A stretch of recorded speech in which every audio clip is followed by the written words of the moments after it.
तो हेलो दोस्तों, स्वागत है आपका हमारे चैनल एसपी हीरो स्पार्क में।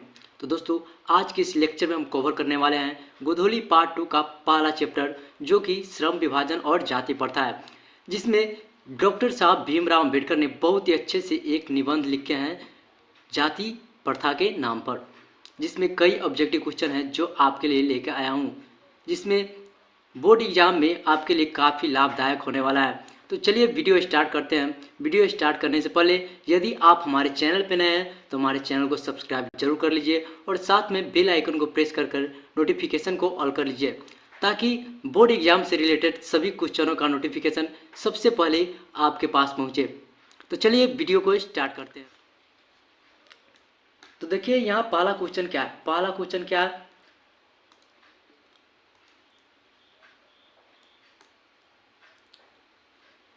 चैप्टर 1 लेक्चर 1 भी है, श्रम विभाजन और जाति प्रथा। पहला प्रश्न है, श्रम विभाजन और जाति प्रथा के लेखक कौन है। श्रम विभाजन और जाति प्रथा के लेखक कौन है। ऑप्शन ए में क्या है, doctor Ram Manohar Lohia, doctor Ram Manohar Lohia. Option B में क्या है, बाबा साहेब भीमराव अंबेडकर। ऑप्शन बी में क्या है, बाबा साहेब भीमराव अंबेडकर। ऑप्शन सी में क्या है, महात्मा गांधी। ऑप्शन डी में क्या है, डॉक्टर संपूर्णानंद, डॉक्टर संपूर्णानंद। तो इसका सही उत्तर क्या हो जाएगा, इसका सही उत्तर हो जाएगा option B. Option B doctor Bhimrao Ambedkar इसका बिल्कुल सही उत्तर है। तो आप लोग इसे जरूर से जरूर याद कर लीजिए, ताकि बोर्ड एग्जाम के कुछ ही समय बचे हुए हैं। क्वेश्चन सेकेंड क्या है, डॉक्टर अंबेडकर के पिता का क्या नाम था। डॉक्टर अंबेडकर के पिता का क्या नाम था। ऑप्शन ए में क्या, रामदेव सकपाल। ऑप्शन ए में क्या है, रामदेव सकपाल। ऑप्शन बी में क्या है, रामजी सकपाल। ऑप्शन सी में क्या है, रामकिशुन सकपाल। ऑप्शन डी में क्या है, राधे राम सकपाल। तो इसका सही उत्तर क्या हो जाएगा, इसका सही उत्तर क्या हो जाएगा, रामजी सकपाल हो जाएगा। इस क्वेश्चन को आप याद कर लीजिए, रामजी सकपाल होगा। ऑप्शन बी इसका बिल्कुल सही उत्तर है।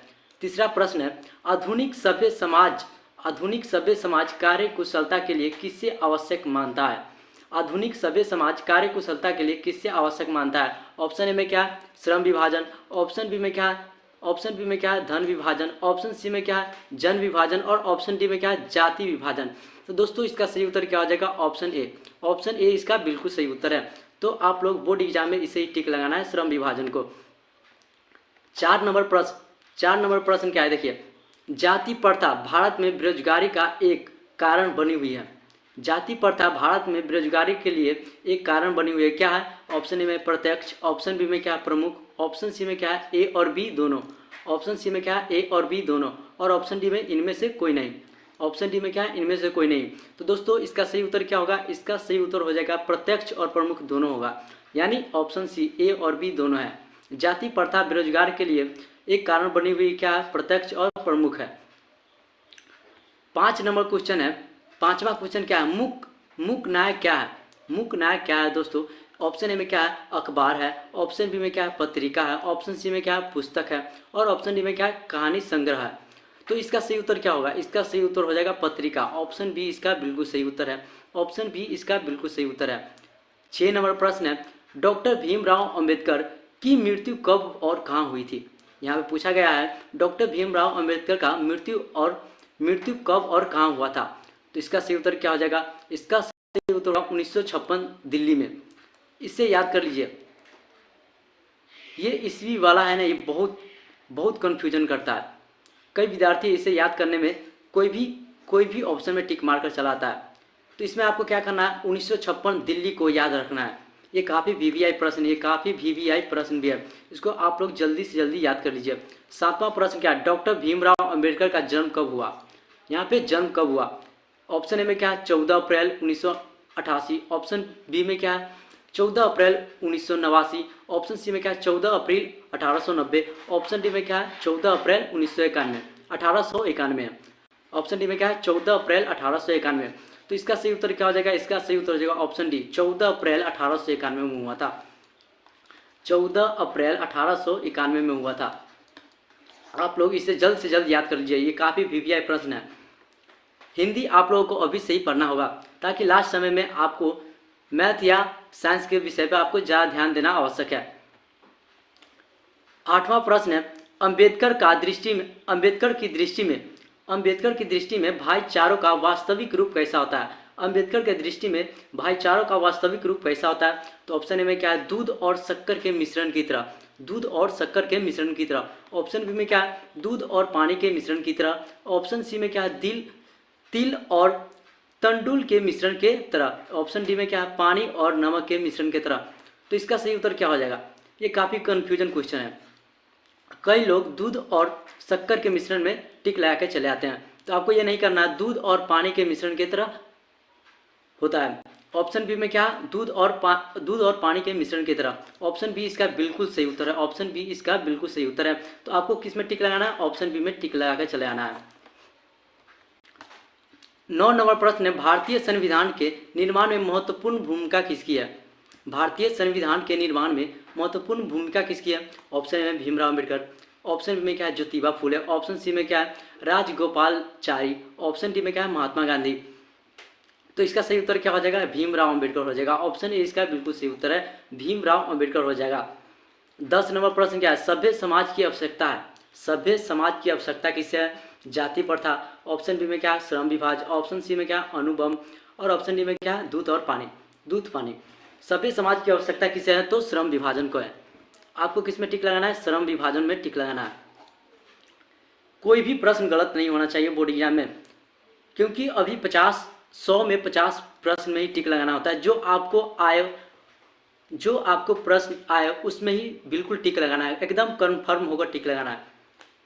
देखिए अगला प्रश्न क्या है? प्राथमिक शिक्षा प्राप्त करने के बाद अम्बेडकर उच्च शिक्षा प्राप्त करने के लिए कहाँ गए थे? ये काफ़ी वीवीआई प्रश्न है। प्राथमिक शिक्षा प्राप्त करने के बाद अम्बेडकर ने उच्च शिक्षा की प्राप्त करने के लिए कहाँ गए थे? तो ऑप्शन ए में क्या है? इटली। ऑप्शन बी में क्या है? दक्षिण अफ्रीका। ऑप्शन सी में क्या है? न्यूयॉर्क। और ऑप्शन डी में क्या है? दक्षिण कोरिया। ऑप्शन डी में क्या है? दक्षिण कोरिया। तो इसका सही उत्तर क्या हो जाएगा? डॉक्टर भीमराव अम्बेडकर प्राथमिक शिक्षा के बाद उच्च शिक्षा लेने कहाँ गए थे? तो कहाँ गए थे? न्यूयॉर्क में। ऑप्शन सी इसका बिल्कुल सही उत्तर है, न्यूयॉर्क में गए थे, न्यूयॉर्क में गए थे। ये काफ़ी वीवीआई प्रश्न है, आप लोग इसे एकदम माइंड में बैठा ही लीजिए। अगला प्रश्न 12 नंबर है, अम्बेडकर चिंतन व रचनात्मकता के लिए प्रेरक व्यक्ति थे। अम्बेडकर चिंतन व रचनात्मक के लिए प्रेरक व्यक्ति थे। किसके चिंतक थे? बुद्ध के। ऑप्शन बी में क्या है? कबीर के। ऑप्शन सी में क्या है? ज्योतिबा फूले के। ऑप्शन डी में क्या है? इनमें से सभी। तो अम्बेडकर चिंतक व रचनात्मक के लिए प्रेरक किसके थे? तो तीनों के थे, बुद्ध, कबीर और ज्योतिबा फूले, तीनों के थे। ऑप्शन डी इसका बिल्कुल सही उत्तर है। ऑप्शन बी इसका बिल्कुल सही उत्तर है। 13 नंबर प्रश्न, जाति पाति तोरक मंडल भाषण लाहौर में कब हुआ था? जाति पाति तोरक मंडल भाषण लाहौर में कब हुआ था? ऑप्शन ए में क्या? 1942 ईस्वी में। ऑप्शन बी में क्या? 1940 ईस्वी में। ऑप्शन सी में क्या? 1936। और ऑप्शन डी में क्या? 1938। तो इसका सही उत्तर क्या हो जाएगा? ऑप्शन सी 1936 ईस्वी में हुआ था। 1936 ईस्वी में हुआ था। जाति पाति तोरक मंडल भाषण लाहौर 1936 ईस्वी में हुआ था। 14 नंबर प्रश्न देखिए क्या कहता है। 14 नंबर प्रश्न है, श्रम विभाजन और जाति प्रथा क्या है? श्रम विभाजन जाति प्रथा क्या है? इस कहानी में कहानी है या भाषण है या निबंध है या साक्षात्कार है? तो आप लोग इसमें ध्यान में रखना है, श्रम विभाजन और जाति प्रथा एक निबंध है। कई विद्यार्थी भाषण में टिक लगाकर चले आते हैं, आपको कुछ नहीं करना है, सिर्फ निबंध में टिक लगाकर चलाना है। ऑप्शन सी इसका बिल्कुल सही उत्तर है। ऑप्शन सी इसका बिल्कुल सही उत्तर है, निबंध। श्रम विभाजन और जाति प्रथा निबंध है। 15 नंबर प्रश्न है, निम्नलिखित रचनाओं में से कौन सा रचना डॉक्टर अंबेडकर की है? निम्नलिखित रचनाओं में से कौन सी रचना अंबेडकर की है? ऑप्शन ए में क्या है देखते हैं। ऑप्शन ए में है caste in India. Option A में क्या है? Caste in India. Option B में क्या है? ऑप्शन बी में क्या है? The untouchables who are they. Option C में क्या है? Who are Shudras. Option C में क्या है? Who are Shudras. Option D में क्या है? इनमें से सभी। तो इसका सही उत्तर क्या हो जाएगा? निम्नलिखित रचनाओं में से कौन सी रचना डॉक्टर भीमराव अम्बेडकर की है? तो इनमें क्या होगा? ये सभी है। हु आर शुद्राज यानी ये सभी है। The caste India, the untouchables, who are they, ये सभी भीमराव अम्बेडकर की रचनाएं हैं। 16 नंबर प्रश्न क्या है? आधुनिक सभ्य समाज श्रम विभाजन को आवश्यक क्यों मानता है? आधुनिक सभ्य समाज श्रम विभाजन को आवश्यक क्यों मानता है?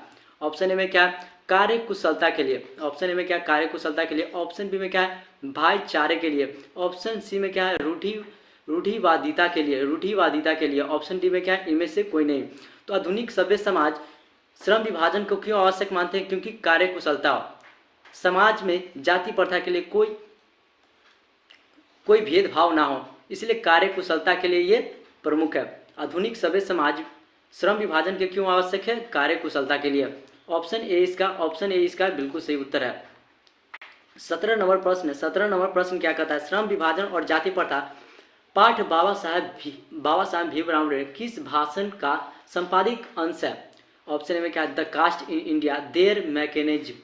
ऑप्शन बी में क्या है? Genesis and development. Option C में क्या है? Annihilation of caste. Option D में क्या है? Who is Shudras. तो इसका सही उत्तर क्या हो जाएगा दोस्तों? इसका सही उत्तर हो जाएगा option C, annihilation of caste. Annihilation of caste हो जाएगा। ये काफ़ी वीवीआई प्रश्न है, इसको आप अभी याद कर लीजिए। चलिए 18 नंबर क्वेश्चन देखते हैं। अंबेडकर ने भाषण एनिहिलेशन ऑफ कास्ट को किसने हिंदी में रूपांतरण किया था? अंबेडकर के भाषण एनिहिलेशन ऑफ कास्ट को किसने हिंदी में रूपांतरण किया था? ऑप्शन ए में क्या है? ललई सिंह यादव। ऑप्शन बी में क्या है? किशोर लाल। ऑप्शन सी में क्या है? मोहन वाजपेयी। ऑप्शन डी में क्या है? इनमें से कोई नहीं। तो अंबेडकर के भाषण एनिहिलेशन ऑफ कास्ट को किसने हिंदी में रूपांतरण किया था? तो ललई सिंह यादव ने किया था। ये काफ़ी वीवीआई प्रश्न है। ऑप्शन ए इसका बिल्कुल सही उत्तर होगा। ऑप्शन ए इसका बिल्कुल सही उत्तर होगा। 19 नंबर प्रश्न क्या? अंबेडकर का जन्म किस परिवार में हुआ था? अंबेडकर का जन्म किस परिवार में हुआ था? ये काफ़ी वीवीआई प्रश्न है। आप लोग इसको सही से याद कर लीजिए। ऑप्शन ए में क्या है? ब्राह्मण। ऑप्शन बी में क्या है? क्षत्रिय। ऑप्शन सी में क्या है? दलित। और ऑप्शन डी में क्या है? कायस्थ में हुआ था। तो इसका सही उत्तर क्या हो जाएगा? इसका सही उत्तर हो जाएगा दलित परिवार में हुआ था। ऑप्शन सी इसका बिल्कुल सही उत्तर है। डॉक्टर भीमराव अंबेडकर का जन्म एक दलित परिवार में हुआ था। 20 नंबर प्रश्न क्या है? लेखक को किस युग में कहाँ पर विडंबना दिखाई दिया? लेखक को इस युग में कहाँ पर विडंबना दिखाई दिया था? ऑप्शन ए में क्या है? जातिवाद में। ऑप्शन बी में क्या है? नारीवाद में। ऑप्शन सी में क्या है? निर्विवाद में। ऑप्शन डी में क्या है? परिवाद में। तो इसका सही उत्तर क्या हो जाएगा? इसका सही उत्तर क्या हो जाएगा? जातिवाद में विडंबना दिखाई दिया था। लेखक को इस युग में कहाँ विडंबना दिखाई दिया था? तो जातिवाद में। ऑप्शन ए इसका बिल्कुल सही उत्तर है। ऑप्शन ए इसका बिल्कुल सही उत्तर है। अगला प्रश्न क्या है? डॉक्टर अंबेडकर के माता का नाम क्या था? डॉक्टर अंबेडकर के माता का नाम क्या था? ऑप्शन ए में क्या? रानीबाई। ऑप्शन बी में क्या है? कुंतीबाई। ऑप्शन सी में क्या है? शीलाबाई। और ऑप्शन डी में क्या है? भीमाबाई। तो अंबेडकर जी के माता का नाम क्या था? तो भीमाबाई था। ऑप्शन डी इसका बिल्कुल सही उत्तर है, भीमाबाई था। ऑप्शन डी इसका बिल्कुल सही उत्तर है। 22 नंबर प्रश्न क्या है? देखिए, डॉक्टर अंबेडकर ने पीएचडी की उपाधि कब धारण की? डॉक्टर अंबेडकर जी ने पीएचडी की उपाधि कब धारण की? ऑप्शन ए में क्या? 1920 ईस्वी में। ऑप्शन बी में क्या? 1918 ईस्वी में। 1918 ईस्वी में। ऑप्शन सी में क्या? 1916। और ऑप्शन डी में क्या है? 1914 ईस्वी में। तो डॉक्टर भीमराव अंबेडकर ने पीएचडी की उपाधि कब प्राप्त की? तो 1916 ईस्वी में। इसको याद कर लीजिए। 1916 ईस्वी में अंबेडकर जी ने पीएचडी की उपाधि प्राप्त की। पीएचडी की उपाधि प्राप्त की कितने में? 1916 ईस्वी में। 1916 ईस्वी में पीएचडी की उपाधि प्राप्त की। 23 नंबर प्रश्न क्या? लेखक की दृष्टि में विडंबना की बात क्या है? लेखक की दृष्टि में विडंबना की बात क्या है? ऑप्शन में क्या? जातिवाद के पोषकों को कमी नहीं है। जातिवाद के पोषकों की कमी नहीं है। ऑप्शन बी में क्या है? जातिवाद के पोषक नगण्य हैं। ऑप्शन सी में क्या है? आर्थिक दृष्टि से जातिवाद उचित है। ऑप्शन डी में क्या है? जातिवाद लोकतंत्र के विरुद्ध नहीं है। तो इसका सही उत्तर क्या हो जाएगा? जातिवाद पोषकों की कमी नहीं है। जातिवाद के पोषकों की कमी नहीं है। लेखक की दृष्टि से विडंबना की बात क्या है? तो जातिवाद के पोषकों की कमी नहीं है। ऑप्शन ए इसका बिल्कुल सही उत्तर है। 24 नंबर प्रश्न है, लेखक की दृष्टि में आदर्श समाज कैसा होना चाहिए? लेखक की दृष्टि में आदर्श समाज कैसा होना चाहिए? ऑप्शन ए में क्या है? जिसमें स्वतंत्रता और समानता और भ्रातृत्व का भाव हो। जिसमें स्वतंत्रता, समानता और भ्रातृत्व का भाव हो। ऑप्शन बी में क्या है? जिसमें सभी धनी हो ऑप्शन सी में क्या है, जिसमें सभी पढ़े लिखे हो। ऑप्शन डी में क्या है, इनमें से सभी स्वस्थ हो। तो लेखक की दृष्टि से आदर्श समाज कैसा होना चाहिए, जिसमें स्वतंत्रता, समानता और भ्रातृत्व का भाव हो। ऑप्शन ए इसका बिल्कुल सही उत्तर है। ऑप्शन ए इसका बिल्कुल सही उत्तर है।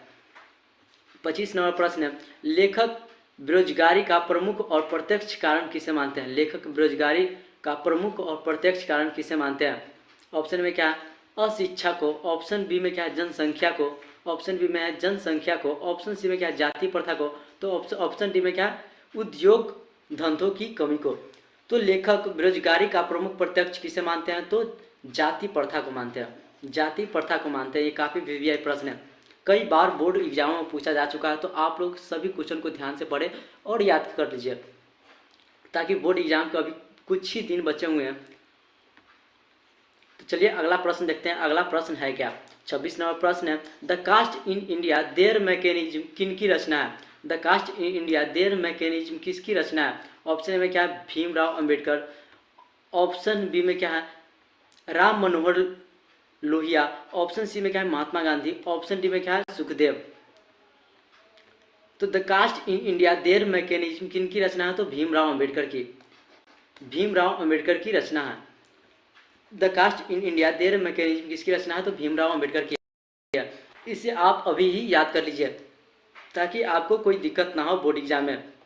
सभी क्वेश्चनों के ऑप्शन में आप सही सही टिक लगा के आए।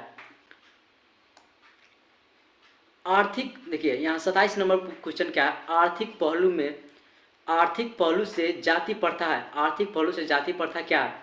ऑप्शन में क्या है, लाभदायक। ऑप्शन बी में क्या है, हानिकारक। ऑप्शन सी में क्या है, ऑप्शन सी में क्या है, अनुकूल। ऑप्शन सी में क्या है, अनुकूल। ऑप्शन डी है इनमें से सभी। ऑप्शन डी में क्या है, इनमें से सभी।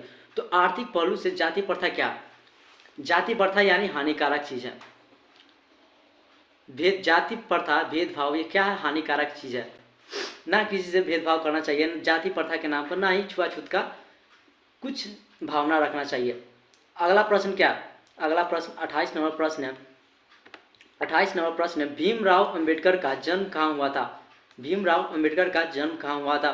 तो इसका जन्म कहाँ हुआ था। ऑप्शन ए में क्या है, महू मध्य प्रदेश में। महू मध्य प्रदेश में हुआ था। ऑप्शन बी में क्या है, गोरखपुर उत्तर प्रदेश में हुआ था। ऑप्शन सी में क्या है, डुमराव बिहार में हुआ था। डुमराव बिहार में हुआ था। ऑप्शन डी में क्या है, दानकुनी पश्चिम बंगाल में हुआ था। तो डॉक्टर भीमराव अंबेडकर का जन्म महू मध्य प्रदेश में हुआ था। महू मध्य प्रदेश में हुआ था। ऑप्शन ए इसका बिल्कुल सही उत्तर है, महू मध्य प्रदेश में हुआ था। मध्य प्रदेश में हुआ था। अगला प्रश्न, अगला प्रश्न 29 नंबर प्रश्न क्या है, देखिए, डॉक्टर अंबेडकर ने किस पत्रिका का संपादन किया था। डॉक्टर अंबेडकर ने किस पत्रिका का संपादन किया। ऑप्शन ए में क्या है, उज्जवल भारत। ऑप्शन बी में क्या है, उड़ता भारत। ऑप्शन सी में क्या है, बहिष्कृत भारत। ऑप्शन डी में क्या है, पुरस्कृत भारत। ऑप्शन डी में क्या है, पुरस्कृत भारत। तो इसका सही उत्तर क्या हो जाएगा, इसका सही उत्तर हो जाएगा उज्जवल भारत का। उज्जवल भारत का संपादन किया था। डॉक्टर भीमराव अंबेडकर ने किस पत्रिका का संपादन किया था, तो उज्जवल भारत का। उज्जवल भारत का संपादन किया था। उज्जवल भारत का संपादन किया था। 30 नंबर प्रश्न, 30 नंबर प्रश्न क्या है, भारतीय संविधान का निर्माता के रूप में हम किन्हें जानते हैं। भारतीय संविधान निर्माता के रूप में हम किन्हें जानते हैं। ऑप्शन ए में क्या है, महात्मा गांधी को। ऑप्शन बी में क्या है, भीमराव अंबेडकर को। ऑप्शन सी में क्या है, पंडित जवाहरलाल नेहरू को। ऑप्शन डी में क्या है, सुभाष चंद्र बोस को। तो हम किन्हें जानते हैं, भारतीय संविधान का निर्माण के रूप में हम किन्हें जानते हैं, तो डॉक्टर भीमराव अंबेडकर ने पूरे संविधान को लिखे, ये सभी जानते हैं। तो ऑप्शन बी इसका बिल्कुल सही उत्तर है। ऑप्शन बी इसका बिल्कुल सही उत्तर है। तो दोस्तों ये थी गोधूली पार्ट 2 के फर्स्ट चैप्टर का श्रम विभाजन जाति प्रथा के सभी ऑब्जेक्टिव क्वेश्चन थे। तो यदि आप इन सभी क्वेश्चनों को ध्यान से पढ़ते हैं, याद करते हैं, तो आपको बोर्ड एग्जाम में कोई दिक्कत तो नहीं होगी। तो चलिए हम अगले लेक्चर में लेके आएंगे इनका अगला चैप्टर। तो तब तक आप हमारे चैनल पे नए हैं तो हमारे चैनल को सब्सक्राइब को जरूर कर लीजिए और साथ में बेल आइकन को प्रेस कर नोटिफिकेशन को ऑल कर लीजिए, ताकि हमारे सभी वीडियो का नोटिफिकेशन सबसे पहले आपके पास पहुंचे और आप 2024 के बोर्ड एग्जाम में अच्छे मार्क्स ला सके। तो मिलते हैं नेक्स्ट वीडियो में, तब तक के लिए धन्यवाद।